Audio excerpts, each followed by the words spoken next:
15 अगस्त 1947 को हम आजाद हो गए, हम अंग्रेजों से आजाद हो गए। हालांकि उस समय भी हमारे ऊपर फ्रांस का कब्जा था और पुर्तगालियों का कब्जा था। तो वो लोग पुर्तगाली फाइनली 1961 में गए हैं सब, गोवा को आजाद करके, सबसे बाद में गोवा आजाद हुआ है।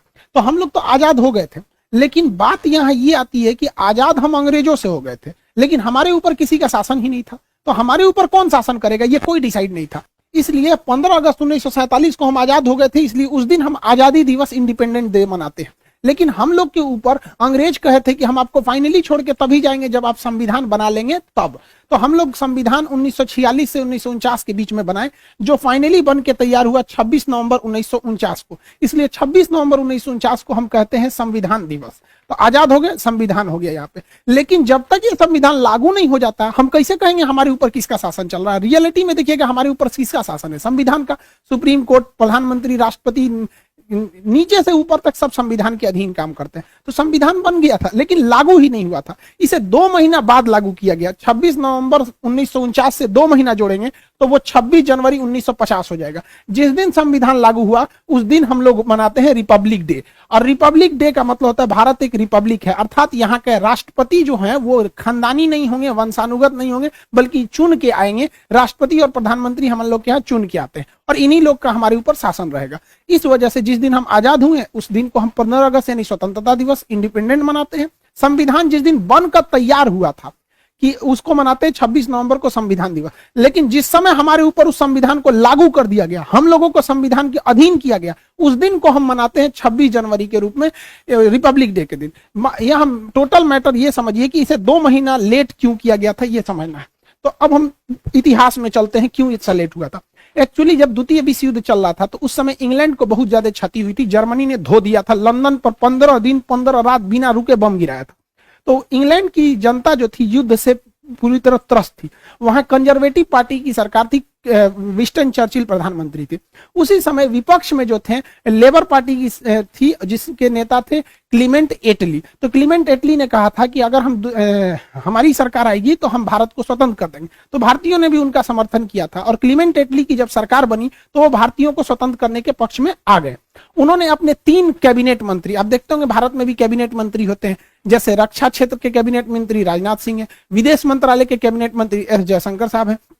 तो अलग अलग कैबिनेट मंत्री होते हैं। तो उन्होंने अपने 3 कैबिनेट मंत्रियों को भारत भेजा, जिसको 1946 में वो भारत आए थे, जिस वजह से इसे कहा गया कैबिनेट मिशन। अब ये कैबिनेट मिशन जो था इसमें 3 सदस्य थे। एक का नाम था क्रिप्स, अलेक्जेंडर और लॉरेंस। ये ट्रिक याद रखिएगा, एग्जाम में पूछता है। क्रिप्स, अलेक्जेंडर और लॉरेंस, ये 3 सदस्य थे। इसका लीडर कौन था, तो इसका भी ट्रिक है। एल से होता है लीडर, एल से हो जाएगा पैंथिक, लॉरेंस। तो लॉरेंस ही इसका लीडर था। एग्जाम प्रोस्पेक्टिव से इसे याद रखिएगा, डेट और किसमें कितने सदस्य थे। ये 3 लोग हैं, इन्होंने भारत को 3 बड़े काम करने को दिए। पहला, इन्होंने कहा कि आप अंतरिम सरकार बना लीजिए और अगले 5 सालों तक आप सीखिए कि सरकार कैसे चलाया जाता है। इसलिए आप देखिएगा हमारे यहाँ चुनाव, आजाद हो गए थे हम लोग 1947 में, लेकिन हमारे यहाँ प्रधानमंत्री का चुनाव हुआ 1951 में, बने प्रधानमंत्री 52 में। यानी ये 5 साल जो सरकार चली थी वो अंतरिम सरकार चली थी, हम लोग की ओरिजिनल सरकार नहीं थी। ये अलग टॉपिक है, इसको हम आपको एप्लीकेशन के क्लास में पूरा समझा दिए। मेन आते हैं संविधान पे। इसी कैबिनेट मिशन में इन लोगों ने कहा कि आप लोग अपना एक संविधान बना लीजिए, जब तक संविधान पूरी तरह से लागू नहीं हो जाता हम आप लोग की देखरेख करेंगे, जैसे लागू हो जाएगा हम चले जाएंगे। तो संविधान बनने की प्रक्रिया चालू हुई कैबिनेट मिशन के आधार पर। यहाँ पर 1946 से बने। अब ये संविधान कौन बनाएगा, तो इसके लिए इनडायरेक्ट इलेक्शन कराया गया, अप्रत्यक्ष निर्वाचन कराया गया और जो लोग चुन के आए थे उसे संसद के सेंट्रल हॉल में रखा गया। आज भी संविधान में आज भी भारतीय संसद में कोई परंपरा होती है, कोई शपथ ग्रहण लेता है या कोई विदेशी मेहमान आता है तो सेंट्रल हॉल में ही उसे बैठाया जाता है। तो सेंट्रल हॉल में बैठ के संविधान को लिखा गया था। संविधान सभा में जो इलेक्शन हुए थे, ये एग्जाम में अक्सर क्वेश्चन पूछता है, ये चुनाव अप्रत्यक्ष रूप से किया गया था। इसमें जब संविधान सभा में चुनाव चल रहा था तो 1946 में संविधान सभा का जो गठन किया गया उस समय 389 सदस्य थे, क्योंकि उस समय अखंड भारत था, ना बांग्लादेश टूटा हुआ था, यानी पूर्वी पाकिस्तान भी नहीं था और पश्चिमी पाकिस्तान भी नहीं था। टोटल 389 लोग मिलकर संविधान को बना रहे थे। लेकिन अगले ही वर्ष संविधान भारत का विभाजन हो गया, तो जो लोग पाकिस्तान से चुन के आए थे वो यहाँ से चले गए वहां पर, जिसमें सबसे प्रमुख आप लियाकत अली का नाम सुनेंगे। लियाकत अली भारत से मतलब वित्त मंत्री थे, बाद में जाकर उधर पाकिस्तान चले गए। 1947 में जब देश का विभाजन हुआ तो 1947 में देश का विभाजन के बाद केवल 299 सदस्य ही बच गए, ये याद रखिएगा। और यही लोग मिलकर पूरे संविधान को आगे बताते गए। 47 में लिखा गया, कुछ 48 में, 49 में। फाइनली जब संविधान पर हस्ताक्षर करने की बात आई तो 1950 तक, 24 जनवरी 1950 को जब फाइनल हस्ताक्षर हो रहा था तो कई लोगों की देहांत हो चुका था। फाइनली बचे थे लोग 1950 में 284 लोग। तो फाइनली संविधान पर जो 13 किलो का हमारा संविधान है, ओरिजिनल संविधान 13 किलो का है, उस पर जो हस्ताक्षर है वो 284 लोगों का ही है। हालांकि बचे थे इतने लोग, ये लोग तो देहांत से गए थे, जिसमें 15 महिलाएं हैं। तो सोचिए, महिलाओं के हम लोग महत्व को कभी नहीं भूल सकते हैं। संविधान बना कैसे, तो इसके लिए अलग अलग कमेटी बनाई गई और उनकी जिम्मेदारी सौंपी गई कि आपकी ये कमेटी है, आपकी ये जिम्मेदारी रहेगी। राज्यों को कैसे चलाना है, ये राज्य कमेटी है, आप बताइएगा। तो अलग अलग करके ऐसे कुल 13 समितियों को बनाया गया था। 13 कमेटी बनी थी जो सहमति से अपना डिसीजन लेती थी, सर्वसहमति से नहीं होता था। सहमति जिसमें ज्यादातर लोगों की सहमति है, वही डिसीजन को मान लिया जाता था। इस समितियों में सबसे प्रमुख जो समिति थी उसका नाम था प्रारूप समिति, इंग्लिश में कहते हैं ड्राफ्टिंग कमेटी। इस ड्राफ्टिंग कमेटी के जो अध्यक्ष थे वो भीमराव अंबेडकर साहब थे। बहुत ही विद्वान, मतलब हम क्या कहें इनकी विद्वता के बारे में, उतना शब्द ही नहीं है हमारे पास। इन्होंने पूरे कमेटियों में आपस में कोऑर्डिनेशन बनाया, कहां क्या गलत है क्या सही है उसको सुधार कराया। तो भीमराव अंबेडकर 13 समितियों में जो सबसे प्रमुख समिति थी प्रारूप यानी ड्राफ्टिंग समिति, उसके चेयरमैन थे, जिस वजह से इन्हें फादर ऑफ इंडियन कॉन्स्टिट्यूशन के नाम से भी जाना जाता है। इसके अस्थायी सदस्य भले 2 दिन के लिए सच्चिदानंद सिन्हा थे, लेकिन अस्थायी रूप से राजेंद्र प्रसाद संविधान सभा के अध्यक्ष थे। इन्हीं के देखरेख में संविधान सभा अध्यक्षता करते थे। आप बैठिए, आप अपना डिसीजन सुनाइए, इस तरह से। और संविधान सभा के जो सलाहकार थे वो बी.एन. राव थे। बी.एन. राव बहुत ही विद्वान थे। इन्होंने विदेशी संविधानों का अध्ययन करके जहां से भारत में अच्छा लगा उन्हें समावेशित किया। इनकी विद्वता से को आप ऐसे ही अंदाजा लगा सकते हैं कि इन्होंने म्यांमार के संविधान बनने में भी मदद किया था बी.एन. राव ने। इस तरह से संविधान बना। संविधान को बनने में लगभग 3 साल लग गए थे। 1946 से चालू हुआ और 1949 में फाइनली बन के तैयार हुआ था। इसे याद रखने का ट्रिक क्या है, 3 साल में तैयार हुआ था। 1 साल में कितने महीने होते हैं, 12 महीने। तो 1 साल में 12 महीने, आप 3 साल में ना 12 घटा दीजिएगा। जब आप 3 साल में 12 घटाते हैं तो बचता है 2 साल 11 महीने और 18 दिन। तो ये ट्रिक के तौर पे आप याद रखेंगे। 2 साल 11 महीने 18 दिन में टोटल संविधान बनकर रेडी हो गया था। जब संविधान बना था तो उस समय संविधान के कुल चैप्टर यानी भाग की संख्या 22 थी। ABCD जोड़ जाड़ के कभी मूल कर्तव्य डाल दिया, कभी कुछ डाल के वर्तमान में 25 हो गए हैं। जो अनुच्छेद यानी आर्टिकल थे वो 395 ही ओरिजिनली हैं। ABCD उसका जोड़ के 448 हो गया। ये आगे बढ़ते ही जाएगा यहाँ पर, लेकिन संख्या नहीं बढ़ेगी, ABCD ही करके जोड़ा जाता है। जब अनुसूची यानी शेड्यूल थे वो 8 थे। वर्तमान में अनुसूचियों की संख्या टोटल जो हो गई है वो 12 हो गई है। तो इस तरह से संविधान को बनाया गया। इतने मेहनत अपने प्रयास के बाद से फाइनली भारत का संविधान बना, जो दुनिया का सबसे बड़ा लिखित संविधान हो गया। अब इसको बन के तैयार हो गया 26 नवंबर 1949 को। इस दिन हम लोग मना लेते हैं संविधान दिवस। लेकिन इसे लागू किया गया 2 महीने बाद 26 जनवरी 1950 को। इसकी टोटल कहानी समझते हैं, इतना लेट क्यों हुआ, तो इसकी कहानी छुपी है 1929 में। कांग्रेस का हमेशा अधिवेशन होता था। फाइनल जो ईयरली मीटिंग होती थी उसे अधिवेशन कहा जाता था। तो कांग्रेस का इसी तरह से लाहौर अधिवेशन हो रहा था दिसंबर 1929 को। साल का अंत चल रहा था। दिसंबर 1929 को उसकी अध्यक्षता पंडित जवाहरलाल नेहरू कर रहे थे।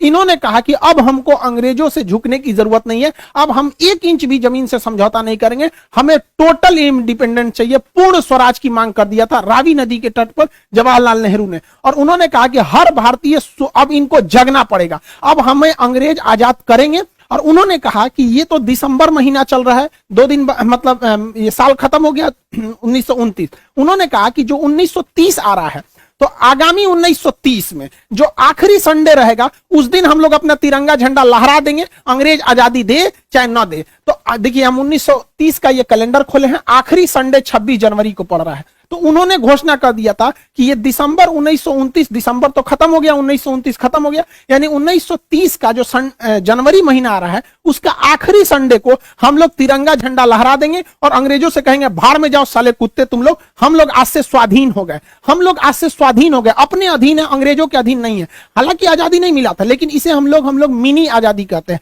मिनी इंडिपेंडेंट बोला जाता है। 26 जनवरी को हम लोग 1930 में झंडा ठोक दिए और उस दिन से हम लोग मनाने लगे स्वाधीनता दिवस। और जवाहरलाल नेहरू ने कहा था हर वर्ष इसे मनाया जाएगा और अंग्रेजों को मिर्चा लगाया जाएगा, जितने जलेंगे उतने जलाया जाएगा। तो हर साल भारतीय 26 जनवरी को क्या मनाते थे? स्वाधीनता दिवस। वो 1930 से पहला स्वाधीनता दिवस मनाए, 31 में भी बनाए, 32 में भी बनाए, ऐसे लगातार बनाते गए स्वाधीनता दिवस। इवन जब देश आजाद भी हो गया था ना 1947 में, उस वर्ष भी बनाया गया, उसके बाद 48 में भी मनाया गया स्वाधीनता दिवस, और 26 जनवरी 1949 को भी स्वाधीनता दिवस मनाया गया था।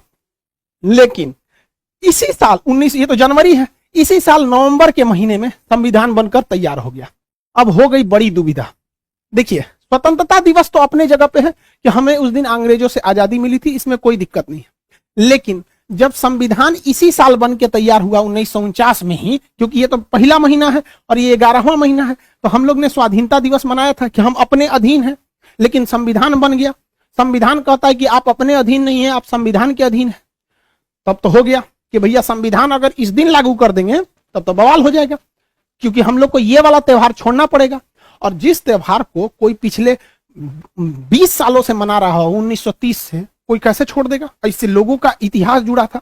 तो दिमाग लगाया गया, कहा गया कि देखिए, जब किसी के घर बेटी का बियाह होता है ना तो बहुत दुख होता है, लेकिन उसी दिन बेटा का भी बियाह रख देंगे ना तो पतो आने का खुशी हो जाता है, तो थोड़ा कभी खुशी कभी गम वाला हो जाता है। तो संविधान वालों ने देखा कि इस दिन का तो महत्व ही खत्म हो जाएगा, इसलिए दिमाग दिया गया, एक काम करते हैं, 2 महीना का तो बात है, 26 नवंबर 1949 है, एक महीना रुकेंगे तो 26 दिसंबर 1949 आएगा, और एक महीना और रुक जाएंगे तो 26 जनवरी 1950 हो जाएगा। एक काम करते हैं, संविधान को इस दिन बना लिए हैं, लागू नहीं करेंगे, लागू करेंगे 2 महीना बाद 26 जनवरी 1950 को, और ले आके एक दूसरे पे थोप देंगे, बस हो गया। यहां जो स्वाधीनता दिवस मना रहे थे उसके ऊपर चढ़ गया संविधान, और संविधान कह रहा है कि भारत एक लोकतंत्र रहेगा, ये रिपब्लिक रहेगा, यहाँ के राष्ट्रपति का इलेक्शन होगा, कोई वंशानुगत नहीं रहेगा यहाँ पर। तो ये हो गया स्वाधीनता दिवस। तो जानबूझकर इस स्वाधीनता दिवस को बचाने के लिए इसको इसके ऊपर थोप दिया गया, वरना इसका महत्व कम हो जाता है, क्योंकि हम संविधान के अधीन हो जाते हैं। तो ये था टोटल संविधान को बनाने का। तो हम लोग 26 जनवरी आज ही के दिन संविधान को लागू कर लिए, हालांकि बना लिए थे 2 महीना पहले। तो हम लोगों ने इसे 2 महीना इसीलिए लेट किए कि हमारा 26 जनवरी यानी स्वाधीनता दिवस बरकरार रहे। इस दिन राजपथ पर परेड होता है, इस दिन ज्यादातर हथियारों को प्रदर्शित किया जाता है, हमारी क्या क्या डिफेंस में है, क्या क्या नए नए आविष्कार है, एक तरह का शक्ति प्रदर्शन कर लीजिए, इस चीज को हम लोग कह सकते हैं शक्ति प्रदर्शन। दुश्मन डरे, देखो हम लोग ने क्या किया है, मिसाइल, तोप, टैंक सब यहाँ पर दिखाए जाते हैं। और मुख्य अतिथि के तौर पर भी बुलाया जाता है। राष्ट्रपति तो झंडा फहराते ही है, प्रधानमंत्री भी रहते हैं, तीनों सेनाओं के अध्यक्ष भी रहते हैं, और मुख्य अतिथि को भी बुलाया जाता है। ये शुरू से ही परंपरा रही है, चाहे कलाम साहब हमारे राष्ट्रपति रहे हों, या प्रणब मुखर्जी जी रहे हों, या रामनाथ कोविंद साहब रहे हों, हमेशा कोई ना कोई मुख्य अतिथि आता है। इससे क्या होता है कि उस देश से हमारा घनिष्ठता को भी दर्शाता है कि हम जो करीबी देश है उसी को ही मुख्य अतिथि बनाते हैं। इस बार जो मुख्य अतिथि बनाया गया है, बुलाया गया है, बहुत ही सोच समझ के, मतलब एशिया को पूरी तरह बैलेंस करने के लिए। एशिया का ये वाला एरिया कहलाता है सेंट्रल एशिया, ये रूस से टूटे हुए हैं सर। इसमें 5 देश आते हैं, Kazakhstan, Kyrgyzstan, Tajikistan, Turkmenistan, Uzbekistan. इन 5 देशों को, ये जो 5 देश हैं, इनको संयुक्त रूप से बुलाया गया, 5 को चीफ गेस्ट बनाया गया है इंडिया में।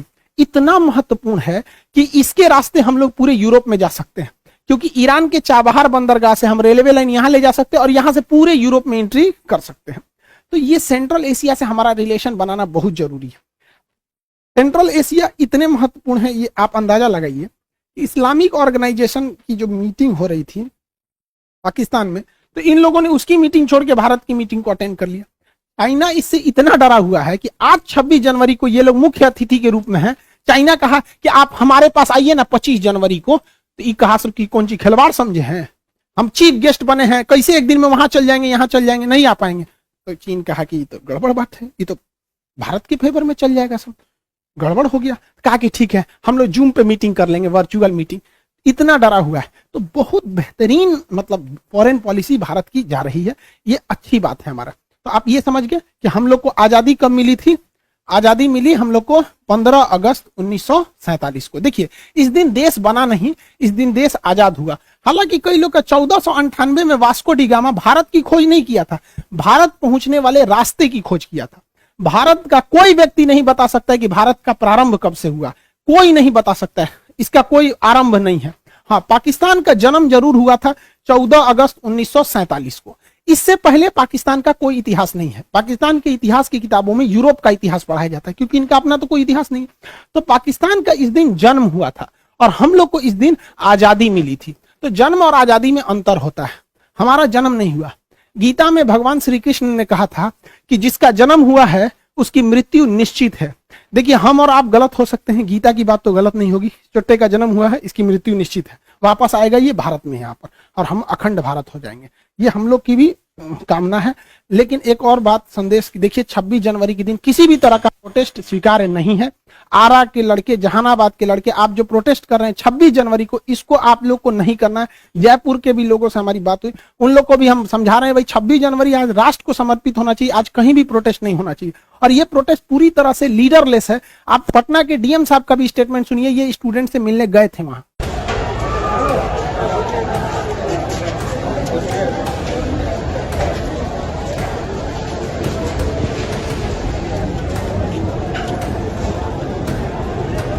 प्रॉब्लम यही है कि लीडरलेस हैं।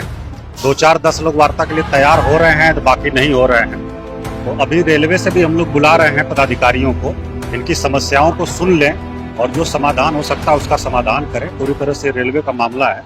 देखिए 26 जनवरी राष्ट्र का होना चाहिए, राष्ट्र को समर्पित हो। हम सब भारत की उज्जवल भविष्य की कामना करते हैं। स्टूडेंट्स और लोगों से ही मिलकर देश बनता है। देश को आगे ले जाना सबका काम है। कहीं पे भी हिंसा बर्दाश्त नहीं है। सरकारी संपत्ति को जलाना, तोड़फोड़ करना, ये कहीं से भी एक्सेप्ट नहीं है। पुलिस द्वारा भी घर में घुस कर मारना, स्टूडेंट को लॉज में से घींच के मारना, ये भी गलत है। दोनों ओर से संयम बरते। रेलवे ने भी इस पर अपनी कमेटी बैठा दी है 5 लोगों की, जो इस पे सुनवाई करेगा। अब इस कमेटी में क्या रिपोर्ट आएगी, इसके ये अभी कोई पहले प्रेडिक्ट नहीं कर सकता है। फिलहाल एग्जाम को कुछ समय के लिए पोस्टपोन किया गया है और कमेटी की रिपोर्ट की वेट किया जा रहा है। आप लोग भी वॉच एंड वेट कीजिए और अभी शांतिपूर्ण व्यवस्था को बनाए रखिए। 26 जनवरी को कहीं भी आप प्रोटेस्ट मत कीजिए बाबू। आप कहाँ बेवकूफी करिए, देश को समर्पित कीजिए ना। आपके पास दिन थोड़ी हो गया, आपके पास पूरे का पूरा साल बचा है। आप शांतिपूर्ण ढंग से प्रोटेस्ट कीजिए। कहीं से भी आप लॉ एंड ऑर्डर को नहीं बिगाड़िए, ये आपके लिए सही नहीं रहेगा। हाँ, ये चीज आप में एक ही सही है कि आपका लीडरलेस है, जिस वजह से आपसे कोई बात करने नहीं आ पाएगा। जब भी कोई आंदोलन लीडरलेस रहता है तो कोई उनसे बात ही नहीं कर पाता है, कोई लीडर ही नहीं है। तो एक ही रास्ता बनता है कि उनकी बात को मान लिया जाए। तो रेलवे ने भी कमेटी बताई है। आप सब लोग से हाथ जोड़कर विनती है कि कहीं पे भी आप इस तरह का उपद्रव नहीं कीजिए। आरा के लड़के ट्रेन में जो इंजन में जो आग लगा दिया गया वहां से, उन लोग, ये निंदनीय है, ऐसे काम को न करें। जहानाबाद के भी लड़के जो ट्रेन पे जाके राष्ट्रीय गान गा रहे हैं, आप सब लोग के हम भावनाओं का सम्मान करते हैं, लेकिन आज के दिन आप लोग को ऐसा नहीं करना चाहिए। प्रशासन का भी आप लोग सहयोग करिए, वो भी आपका सहयोग करेंगे। आई होप आप इसे समझे होंगे। मिलेंगे नेक्स्ट क्लास में। जय हिंद।